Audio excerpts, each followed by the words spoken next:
Day devil Mustafa ಚಿತ್ರದ ನಂತರ landlord ಚಿತ್ರದಲ್ಲಿ ಅಭಿನಯಿಸಿದ್ದಾರೆ ಶಿಶಿರ್ ಅವರು. ಇತ್ತೀಚೆಗಷ್ಟೇ ರೋಮಾಂಚಕ ಅನ್ನುವಂತಹ ಹಾಡು ಬಿಡುಗಡೆಯಾಗಿದ್ದು, ವಿಜಯ್ ಅವರ ಅಂದರೆ ಅವ್ರ ಪುತ್ರಿ ಇರಬಹುದು ರಿತನ್ಯಾ ಅವ್ರ ಜೊತೆಗೆ ಸಾಕಷ್ಟು ರೊಮ್ಯಾಂಟಿಕ್ ಆಗಿ ಕಾಣಿಸ್ಕೊಂಡಿದ್ದಾರೆ. ಸೊ ಶಿಶಿರ್ ಅವರೇ ಇದ್ದಾರೆ, ಅವ್ರನ್ನೇ ಮಾತಾಡಿಸ್ತಾ ಹೋಗ್ತೀನಿ. ಸಿನಿಮಾ ಇನ್ನೇನು ರಿಲೀಸ್ ಹತ್ರ ಬರ್ತಿದೆ ಅಂದ ತಕ್ಷಣ ನಿಮಗೆ ಏನೇನು ನೆನಪಾಗುತ್ತೆ, ಏನು ಹೊಳೆಯುತ್ತೆ ತಲೆಗೆ? ಒಂದು ಆ ಎಲ್ಲ ಏನೇನು ಎಕ್ಸ್ಪೀರಿಯನ್ಸ್ ಇರೋ ನಟರಿದ್ದಾರೆ ಅವರೆಲ್ಲರ ಜೊತೆ ವರ್ಕ್ ಮಾಡಿದ್ದು ಒಂದಿಷ್ಟು ಕ್ಷಣಗಳು ತುಂಬ ನೆನಪಾಗುತ್ತೆ. ಮತ್ತು ಅವ್ರು ಕೊಡ್ತಿದ್ದಿದ್ದು ಇನ್ಪುಟ್ಸು ಮತ್ತು ಅವ್ರನ್ನ ಅಬ್ಸರ್ವ್ ಮಾಡ್ತಾ ಮಾಡ್ತಾ ನಾನು ಕಲಿತ ವಿಷಯಗಳು, ಸೊ ಇದೆಲ್ಲ ನೆನಪಾಗುತ್ತೆ. ಮತ್ತು ನಮ್ಮ ಒಂದಿಷ್ಟು ಲೊಕೇಶನ್ಸ್ ತುಂಬ ಬ್ಯೂಟಿಫುಲ್ ಲೊಕೇಶನ್ಸಲ್ಲಿ ಶೂಟ್ ಮಾಡಿದ್ದಾರೆ ನಮ್ಮ ಸಿನಿಮಾನ. ಸೊ ಇದೆಲ್ಲ ಈ ಥರದ್ದೆಲ್ಲ ನೆನಪಾಗುತ್ತೆ. ರೀಸೆಂಟಾಗಿ ಒಂದು ಸಾಂಗ್ ಬಿಟ್ಟರು ರೋಮಾಂಚಕ ಅನ್ನುವಂಥದ್ದು, ಲೈಕ್ ಪ್ಯೂರ್ ಕನ್ನಡ ಸಾಂಗ್. ಅದನ್ನ ಯಾವ ರೀತಿ ಫೀಲ್ ಕೊಡಬೇಕು ಪ್ರೇಕ್ಷಕರಿಗೆ, ಆ ರೀತಿ ಫೀಲ್ ಕೊಟ್ಟಿರುವಂತಹ ಸಾಂಗ್. ಅಂದರೆ ಮೊದಲೇದಾಗಿ ಪ್ರೋಮೋ ಬಿಟ್ಟಾಗಲೇ ತುಂಬ ಜನಕ್ಕೆ ಇಷ್ಟ ಆಯ್ತು ಅದು. ಸೊ ನಿಮ್ಮ ಫ್ರೆಂಡ್ಸ್ ಗ್ರೂಪ್ ಇರ್ಬೋದು, ಫ್ಯಾಮಿಲಿ ಮೆಂಬರ್ಸ್ ಏನು ಹೇಳಿದ್ರು? ಅಫ್ಕೋರ್ಸ್ ನನ್ನ ಫಸ್ಟ್ ಸರ್ಕಲಿಗೆ ಸಾಂಗ್ ತುಂಬಾ ಇಷ್ಟ ಆಗಿದೆ. ಮತ್ತು ಸಾಂಗ್ದು ವಿಜುವಲ್ಸು ಸಖತ್ತು ಚೆನ್ನಾಗಿ ಮೂಡ್ ಬಂದಿದೆ. ಸೊ ಹಾಗಾಗಿ ರೆಸ್ಪಾನ್ಸ್ ತುಂಬ ಚೆನ್ನಾಗಿದೆ. ಮತ್ತು ಈ ಸಾಂಗ್ ಬಂದು ಎಲ್ಲ ಯಂಗ್ಸ್ಟರ್ಸಿಗೆ ಮತ್ತು ಯಾರ್ಯಾರು ಪ್ರೀತಿಲಿದ್ದಾರೆ ಮತ್ತು ಯಾರ್ಯಾರಿಗೆ ಈ ಕಾಲೇಜಲ್ಲಿ ಕ್ರಶ್ಗಳಿರ್ತಾರೆ, ಸೊ ಇವ್ರಿಗೆಲ್ಲರಿಗೂ ತುಂಬ ಕನೆಕ್ಟ್ ಆಗೋವಂಥ ಸಾಂಗು, ಹತ್ತಿರ ಆಗೋವಂಥ ಸಾಂಗು. ಸೊ ಹಾಗೆ ಸೆಲೆಬ್ರೇಟ್ ಮಾಡ್ತಾ ಇದ್ದಾರೆ ಇನ್ಸ್ಟಾದಲ್ಲಿ ರೀಲ್ಸ್ ಮಾಡೋದ್ರಿಂದ ಆಗಿರ್ಬೋದು. ಮತ್ತು ಒಂದಿಷ್ಟು ಕೊಹ್ಲಿ ಮತ್ತು ರೋಹಿತ್ ಶರ್ಮಾದು ಫೋಟೋ ಹಾಕ್ಬಿಟ್ಟು ಡೆಡ್ಲಿ ಆಗಿದೆ ಇದೇ ಥರ ಸಾಂಗು ಅಂತ ಈ ಥರದ್ದು ಏನೇನೋ ಮೀಮ್ಸ್ ಎಲ್ಲ ಮಾಡ್ತಾ ಇದ್ದಾರೆ. ಸಖತ್ ಖುಷಿ ಆಗುತ್ತೆ. ನೀವು ಹೇಳಿದ್ರಿ ಲೈಕ್ ಲವ್ ಇರಬಹುದು, ಜೊತೆಗೆ ಕ್ರಶ್ ಯಾರಿಗಾಗುತ್ತೆ, ಈ ಸಾಂಗ್ ತುಂಬ ಕನೆಕ್ಟ್ ಆಗುತ್ತೆ ಅನ್ನೋವಂಥದ್ದು. ಈಗ ಲವ್ ಆಂಥಮ್ ಅನ್ನೋವಂಥದ್ದು ಬಂದಾಗ, ಈ ಹಿಂದೆ ಒಂದು ಸಂಕ್ರಾಂತಿ ಹಬ್ಬ ಇರ್ಬೋದು, ಒಂದೊಂದು ಸಾಂಗ್ ತುಂಬ ಇಂಡಿಕೇಟ್ ಆಗುತ್ತೆ. ಪ್ರತಿ ವರ್ಷ ಬಂದಾಗ ಎಷ್ಟೇ ಹಳೆ ಹಾಡಾದ್ರೂ ಇಂದಿಗೂ ಸಹ ಅದನ್ನು ಎಲ್ಲರೂ ತುಂಬ ಆನಂದ ಪಟ್ಟು ಎಂಜಾಯ್ ಮಾಡುವಂಥದ್ದು ಒಂದು ಸಾಂಗ್ ಆಗಿರುತ್ತೆ. ಸೊ ನಿಮ್ಮ ಸಾಂಗ್ ಕೂಡ ಅದೇ ಟ್ರ್ಯಾಕಲ್ಲಿ ಬರ್ಬೋದಾ? ನನಗೆ ಡೆಫಿನೆಟ್ಲಿ ಅನಿಸುತ್ತೆ. ಯಾಕಂದರೆ ಒಂದಿಷ್ಟು ಸಾಂಗ್ಸ್ಗಳು ಕೇಳ್ತಾ ಕೇಳ್ತಾ ಹುಕ್ಕಾಗುತ್ತೆ. ಅಂದರೆ ಎಲ್ಲೋ ಟ್ರಾವೆಲ್ ಮಾಡ್ತಾನೋ, ಅಥವಾ ಏನೋ ಟ್ರೆಕ್ ಮಾಡ್ತಾನೋ, ಅಥವಾ ಯಾವುದೋ ಅವ್ರವ್ರ ಗೆಳತಿ ಜೊತೆ ಇದ್ದಾಗಲೋ, ಅಥವಾ ಗೆಳೆಯರ ಜೊತೆ ಇದ್ದಾಗಲೋ, ಅಥವಾ ಏನೋ ಖುಷಿ ವಿಷಯದಲ್ಲೋ ಈ ಥರ ಸೆಲೆಬ್ರೇಟ್ ಮಾಡ್ತಾರೆ. ನಮ್ಮ ಸಾಂಗು ಆ ರೀತಿ ಆಗುತ್ತೆ ಅನ್ನೋ ಹೋಪ್ಸ್ ಇದೆ ನನಗೆ, ಆಗ್ತಿದೆ ಕೂಡ. ಯಾವ ಒಂದು ಲೈನ್ ನಿಮಗೆ ತುಂಬ ಕಾಡುತ್ತೆ ಆ ಒಂದು ಇಡೀ ಹಾಡಲ್ಲಿ? ಓಕೆ, ಅದೇನೆ ರೋಮಾಂಚಕನೇ ಹುಕ್ಕು. ಸೊ ಅದು ಆಮೇಲೆ 100 ಚಂದಿರ ಬೇಕಂತೆ ನಿನ್ನ ಬೆಳಕನ್ನು ಮೀರಿಸಲು, ಈ ಥರ ಪದಗಳೆಲ್ಲ ತುಂಬ ರಿಲೇಟಬಲ್ಲು. ನಾವು ಡೈಲಿ ಬೇಸಿಸಲ್ಲಿ ಇವಾಗ ಯಾರೇ ಪ್ರೀತಿಲಿದ್ದರೂ ಅವರಿಗೆ ಅವ್ರವ್ರ ಮನಸ್ಸಲ್ಲೇ ಅವರು ರೈಟರ್ಸ್ ಆಗಿಬಿಟ್ಟಿರ್ತಾರೆ. ಸೊ ಅದು ಆ ಒಂದು ರಿಲೇಟಬಿಲಿಟಿನೇ ಸಾಂಗಲ್ಲಿ ತಂದುಬಿಟ್ಟಿದ್ದಾರೆ. ಸೊ ಹಾಗಾಗಿ ಎಲ್ರಿಗೂ ತುಂಬ ಈಸಿಯಾಗಿ ಮುಟ್ಟುತ್ತೆ ಅಂತ ಅಂದ್ಕೊಂಡಿದ್ದೀನಿ. ಲೈಫಲ್ಲಿ ಎಲ್ಲವೂ ಸಹ ಮಿಶ್ರಣ, ಅದರಲ್ಲೂ ಸಹ ಲವ್ ಅನ್ನೋದು ಪಾರ್ಟ್ ಆಫ್ ಲೈಫ್ ಅನ್ನುವಂಥದ್ದು. ನಿಮ್ಮ ನಿಜ ಜೀವನದಲ್ಲಿ ಏನಾದರೂ ಲವ್ ಆಗಿದ್ದು ಉಂಟಾ? ಅಫ್ಕೋರ್ಸ್ ಕಾಲೇಜ್ ಟೈಮಲ್ಲೆಲ್ಲ ಆಗಿದೆ. ಸೊ ಅದರಲ್ಲಿ ಏನೋ ಬಿದ್ದು ಒದ್ದಾಡಿ ಎದ್ದು ಓವರ್ಕಮ್ ಮಾಡಿ, ಈಜಿ ಬಿದ್ದು ಎದ್ದು ಓಡಾಡಿ, ಸೊ ಈ ಥರ ಎಲ್ಲರ ಪ್ರತಿಯೊಬ್ಬರ ಲೈಫಲ್ಲೂ ಆಗಿರುತ್ತೆ. ಅಫ್ಕೋರ್ಸ್ ಎಲ್ಲರ ಲೈಫಲ್ಲೂ ಆಗಿರುತ್ತೆ. ಸೊ ಅದೇನೇ ಅಂದರೆ ಫಾರ್ ಆ್ಯನ್ ಆ್ಯಕ್ಟರ್ ಪ್ರತಿಯೊಂದು ಎಕ್ಸ್ಪೀರಿಯನ್ಸಸ್ಸು ಅವನು ಹೆಂಗೆ ಒಂದು ಪರ್ಫಾರ್ಮೆನ್ಸಲ್ಲಿ ತೊಗೊಂಬರ್ತಾನೆ ಅನ್ನೋದೇ ತುಂಬ ಇಂಪಾರ್ಟೆಂಟ್ ಆಗುತ್ತೆ. ನಿಮಗೆ ಯಾವ ಪಾತ್ರ ಅಂದರೆ ಆ್ಯಕ್ಟರ್ಸ್ಗೆ ಒಂದೊಂದು ಪಾತ್ರ ತುಂಬ ಎಂಜಾಯ್ ಮಾಡ್ಕೊಂಡು ಮಾಡ್ತಾರೆ. ಎಲ್ಲವೂ ಪಾತ್ರಕ್ಕೂ ಸಹ ಅವರು ಲೈಕ್ ಎಲ್ಲದಕ್ಕೂ ಒಂದು ತೂಕ ಇರುತ್ತೆ, ಎಲ್ಲದಕ್ಕೂ ಅವ್ರು ಕೊಡೋಬೇಕಾಗಿರುವಂಥದ್ದು ಎಲ್ಲ ಕೊಡ್ತಾರೆ. ಬಟ್ ನಾನು ಹೇಳ್ತಾ ಇರೋದೇನೆಂದರೆ, ನೀವು ತುಂಬ ಇಷ್ಟಪಟ್ಟು ಎಂಜಾಯ್ ಮಾಡೋಂಥ ಒಂದು ಪಾತ್ರ ಅನ್ನೋದಾದರೆ it's like a love, comic, action, ಯಾವ ಥರ ಜಾನರ್? ನನಗೆಲ್ಲ ಇಷ್ಟ. ನಾನು ಚಿಕ್ಕದ್ರಿಂದನೂ ತುಂಬ ಸಿನಿಮಾಗಳು ನೋಡ್ಕೊಂಡು ಬೆಳೆದಿರೋಂಥ ಹುಡುಗ. ಸೊ ಹಾಗಾಗಿ ಪ್ರತಿಯೊಂದು ಇಷ್ಟ. ನನಗೆ ಕಾನ್ಮ್ಯಾನ್ ಕ್ಯಾರೆಕ್ಟರ್ ತುಂಬ ಇಷ್ಟ ಮಾಡೋದಕ್ಕೆ. ಸೊ ಅದು ಡ್ರೀಮ್ ರೋಲ್ ನನಗೆ. ಹಾಗೆ ಆ್ಯಂಡ್ ಆಲ್ಸೋ ಎಲ್ಲ ಎಮೋಷನ್ಸ್ನೂ ಎಂಜಾಯ್ ಮಾಡ್ತೀನಿ ಮಾಡ್ತಾ. ಆ್ಯಕ್ಟ್ರಿಗೆ ಅದೇ ಒಂದು ಅದೃಷ್ಟದ ವಿಷಯ ಅಲ್ವಾ. ಪೊಲೀಸ್ ಬೇಕಾದ್ರೂ ಆಗ್ಬೋದು, ಅವನು ಲವರ್ ಬಾಯ್ ಬೇಕಾದ್ರೂ ಆಗ್ಬೋದು, ಅಥವಾ ಹಾಗೆ. ಸೊ ಎಲ್ಲ ಕ್ಯಾರೆಕ್ಟರ್ಸ್ ಮಾಡೋಕ್ಕೂ ನಂಗೆ ತುಂಬ ಇಷ್ಟ. ಈಗ ವಿಜಯ್ ಸರ್ ಏನು ಕಾಂಪ್ಲಿಮೆಂಟ್ ಕೊಟ್ಟರು ನಿಮಗೆ? ತುಂಬ ಚೆನ್ನಾಗಿ ಆ್ಯಕ್ಟ್ ಮಾಡ್ತೀಯ ಅಂತಂದರು. ಸೊ ಅದು ತುಂಬ ದೊಡ್ಡ ಕಾಂಪ್ಲಿಮೆಂಟ್. ಯಾಕಂದರೆ ಅಂಥ ಒಬ್ಬ ಲೆಜೆಂಡರಿ ನಟನಿಂದ, ಅಥವಾ ಇವಾಗ ಡೈರೆಕ್ಟರ್ ಆಗಿದ್ದಾರೆ ಅವರು, ಸೊ ಆ ಥರ ಒಬ್ಬರಿಂದ ಆ ಥರ ಒಂದು ಕಾಂಪ್ಲಿಮೆಂಟ್ ಬರೋದು ತುಂಬ ತುಂಬ ದೊಡ್ಡ ವಿಷಯ. ಸೊ ಖುಷಿ ಆಗುತ್ತೆ. ಯಾವ ಥರ ಪಾತ್ರ ಕೊಟ್ಟರು ನೀನು ಹ್ಯಾಂಡಲ್ ಮಾಡೋ ಒಂದು ರೇಂಜ್ ಇದೆ ನಿಮಗೆ ಅಂತಲೂ ಹೇಳಿದ್ರು. ಸೊ ಅದು ಸಖತ್ ಖುಷಿ ಕೊಡುತ್ತೆ. ಈ ಥರ ಎಲ್ಲ ವ್ಯಾಲಿಡೇಷನ್ ಸಿಕ್ಕಾಗ ನಮ್ಗೆ ಇನ್ನೂ ಕೆಲಸ ಮಾಡೋದಕ್ಕೆ ಹುಮ್ಮಸ್ ಬರುತ್ತೆ. ಈಗ ಒಂದು ಪಾತ್ರ ಆಯ್ಕೆ ಇರ್ಬೋದು, ಸದ್ಯಕ್ಕೆ ಈ ಪಾತ್ರಗಳನ್ನು ನೀವು ಆಯ್ಕೆ ಮಾಡ್ತೀರಾ ಅಥವಾ ಅದು ಆಯ್ಕೆ ಮಾಡಿಕೊಂಡ ರೀತಿಯಲ್ಲಿ ನೀವು ಹೋಗ್ತೀರಾ? ಇದು ಎರಡು ರೀತಿಯೂ ಹೋಗುತ್ತೆ. ಒಂದಿಷ್ಟು ಪ್ರಾಜೆಕ್ಟ್ಗಳು ಅವಕಾಶ ಥರ ಬರುತ್ತೆ. ಮತ್ತು ಈ ಥರ ಲ್ಯಾಂಡ್ಲಾರ್ಡ್ ಅಂತ ಪ್ರಾಜೆಕ್ಟು ತುಂಬ ಒಳ್ಳೆಯ ಅವಕಾಶ. ಯಾಕಂದರೆ ಇಷ್ಟು ಜನ ಕನ್ನಡದ ಮೇರು ನಟರ ಜೊತೆ ನಟಿಸೋದು ತುಂಬ ಒಳ್ಳೆಯ ಅವಕಾಶ ಅಂತ ಹೇಳೋಕ್ಕೆ ಇಷ್ಟಪಡ್ತೀನಿ. ಪ್ಲಸ್ ಇನ್ನೊಂದು ಥರನೂ ಹೇಳ್ಬೋದು. ಏನಂದರೆ ನಾನು ಇವಾಗ ನನ್ನ ಡೇ ಡೆವಿಲ್ ಮುಸ್ತಫಾ ಆದಾಗಲಿಂದ ಹೊಸ ರೈಟರ್ಸ್ಗಳನ್ನ ಹುಡುಕ್ತಾ ಇದ್ದೆ. ನಂದು ಆದಂಥ ಒಂದು ಸಿನಿಮಾನ ಮಾಡ್ಕೊಬೇಕು ಅಂತ ನನಗಿತ್ತು. ಆ ಪ್ರೊಸೆಸ್ಸು ಆಗಿದೆ. ಇನ್ನೊಂದು ಸಿನಿಮಾನೂ ಮಾಡ್ತಾಯಿದ್ದೀನಿ. ಅದರಲ್ಲೂ ಕನ್ನಡದ ಆಲ್ಮೋಸ್ಟ್ ಒಂದು ಇಂಡಿಯಾಗೆ ಪ್ರಖ್ಯಾತ ನಟರು ಅಂತ ಹೇಳ್ಬೋದು, ಅವ್ರ ಜೊತೆ ಆ್ಯಕ್ಟ್ ಮಾಡಿದ್ದೀನಿ. ಅದು ಫ್ಯಾಮಿಲಿ ಎಂಟರ್ಟೈನರು. ಸೊ ಹೀಗೆ ಅದು ಅದೇನೇ ಮಿಕ್ಸ್ಚರ್ ಅಂತ ಹೇಳ್ಬೋದು. ಯಾಕಂದರೆ ಎರಡು ರೀತಿಲೂ ಆಗುತ್ತೆ, ಅವಕಾಶಗಳು ಒದಗೂ ಬರುತ್ತೆ, ನಾವೇ ಹುಟ್ಟಿಸ್ಕೊಬೇಕು.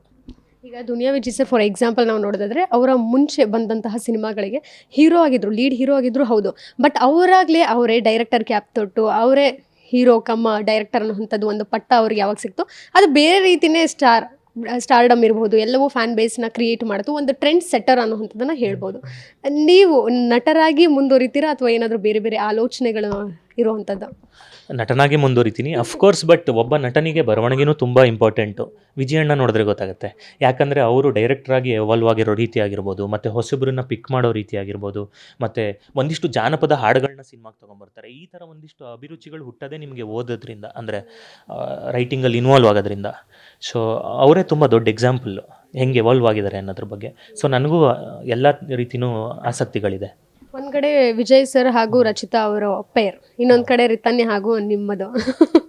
ಏನಂದರೆ ಈ ಕಡೆ ತಂದೆ ಅವರ ಸಿನಿಮಾದಲ್ಲೇ ಮಗಳಾಗಿ ಅಭಿನಯಿಸುವಂತಹ ಒಂದು ಪಾತ್ರ ಇರ್ಬೋದು, ಯಾರಿಗೂ ಆ ರೀತಿ ಸಿಗೋದಿಲ್ಲ, ಬಹುಶಃ ಏನೋ ಒಂದು ಕೋಇನ್ಸಿಡೆಂಟ್ ಆ ರೀತಿ ಅವ್ರಿಗೆ ಸಿಕ್ಕಿದೆ.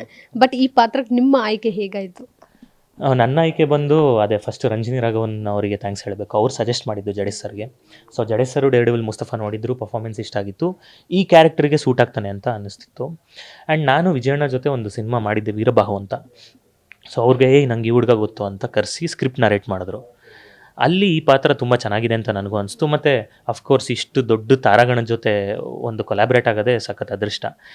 ಈ ರೀತಿ ಆಗಿದ್ದು ಒಂದು. ಈ ವಿಜಯ್ ಸರ್ ಹಾಗೂ ರಚಿತಾ ಮಾಮ ಇರ್ಬೋದು, ಅವರ ಪೇರ್ ಇರ್ಬೋದು, ಆ ಪಾತ್ರದ ನಿಮಗೆ ಎಷ್ಟು ಇಷ್ಟ ಆಯ್ತು? ಅದು ತುಂಬ ಚೆನ್ನಾಗಿದೆ. ನಿಂಗವ ನಿಂಗವ ಸಾಂಗ್ ನೀವು ನೋಡಿರ್ಬೋದು. ವಿಜಯಣ್ಣ ಆ ಒಂದು ಇನ್ನೋಸೆನ್ಸ್ನ ಹೆಂಗೆ ಹಿಡಿತಾರೆ ಅಂತ ನೀವು ಎಲ್ಲರೂ ನೋಡಿದ್ದೀರಾ. ಸಖತ್ ತುಂಬ ಕ್ಯೂಟ್ ಆಗಿದೆ ಅವ್ರ ಪೇರು, ತುಂಬ ಚೆನ್ನಾಗಿದೆ. ಅವರ ಕೆಮಿಸ್ಟ್ರಿ ಸಖತ್ ಚೆನ್ನಾಗಿ ಮೂಡ್ ಬಂದಿದೆ ಸ್ಕ್ರೀನ್ ಮೇಲೆ. ನಿಮ್ಮದು ಹಾಗೂ ರಿತನ್ಯ ಅವರ ಒಂದು ಕೆಮಿಸ್ಟ್ರಿ ಆನ್ ಸ್ಕ್ರೀನ್ ಹೇಗೆ ಬಂದಿದೆ? ನಮ್ಮದು ತುಂಬ ಫ್ರೆಶ್ ಪೇರು, ಹೊಸ ಪೇರು. ಸೊ ಜನ ತುಂಬ ಚೆನ್ನಾಗಿ ವೆಲ್ಕಮ್. ಹೌದು ಹೌದು ಹೌದು, ಅದನ್ನೇ ಹೇಳ್ತಾ ಇದ್ದೆ. ಸೊ ಜನ ತುಂಬ ಹೆಂಗೆ ವೆಲ್ಕಮ್ ಮಾಡ್ತಾರೆ ಅಂತ ಒಂದು ಕ್ಯೂರಿಯಾಸಿಟಿ ಇದೆ.